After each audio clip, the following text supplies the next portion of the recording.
Hazırda Bakı və Bakı ətrafı kəndlərin isə demək olar ki 100% qazlaşdırılıb. Bundan əlavə pis və təmirsiz vəziyyətdə olan qaz xətləri isə yeniləri ilə əvəz edilir. Elə qazlaşma işləri aparılan ünvanlardan biri də Qaradağ rayonunun qəsəbələridir.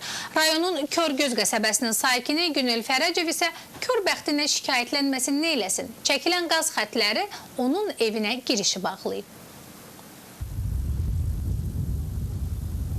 Qaradağ rayonu Körgöz qəsəbəsində təxminən bir il bundan əvvəl aparılan qazlaşma işləri qəsəbə sakini Günel Fərəcovanın işlərini sözün əsl mənasında kör edib.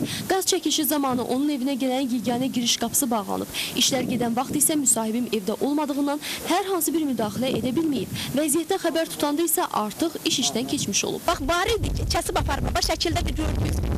2 dəqiqənin içində mən evə girib çıxana qədər gəldim, gördüm, müjük prastalayıblar. Yəni, ört pastalayı bilinməz.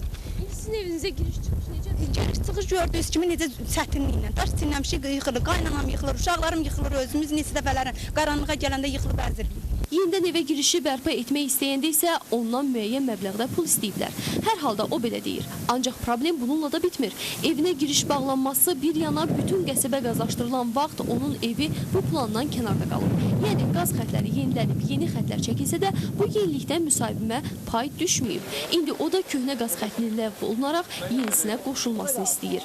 Qazımız gəlir, köhnə xətlə gəlir. Bax, yerin altından gəlir, görürsünüz, amma yerin altından olmaz. Amma qaz xətləri özləri çəkiblər bunu. 2 ildir də bu vəziyyətdədir, il yarımdır, bu vəziyyətdə də qalıb.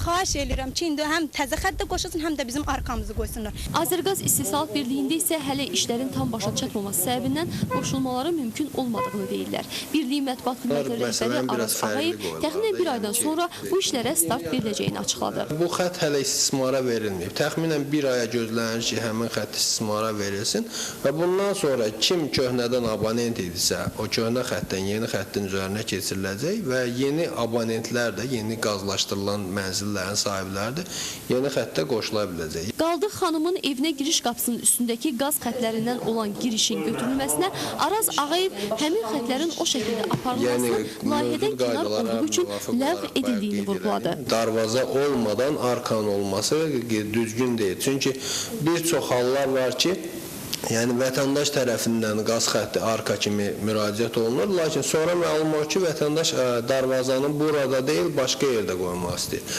Ona görə də son vaxtlar xüsusilə biz bu məsələnin üzərində ciddi dayanırıq ki, mütləq qaydada vətəndaşın həyətyanı sahəsində darvaza qoyulmalıdır və yalnız bundan sonra xəttlər arka şəklində çəkilə bilər. Bunu etdikdən sonra vətəndaş müraciət edəcək və xahişi təmin olunacaq. Layihə tam təsdiqləndiyindən müsahibim Günel xanımın yeganə çıxış yolu qalır, mənzilinə girişin hansı hissədən qoyulması barədə fikirləşməyə. Yalnız hazır qapı qoyulandan sonra isə əli cibində olmalıdır. Əks halda gününüzü bu qaz borularının üstündən tullamaqla keçirməli olacaqsınız.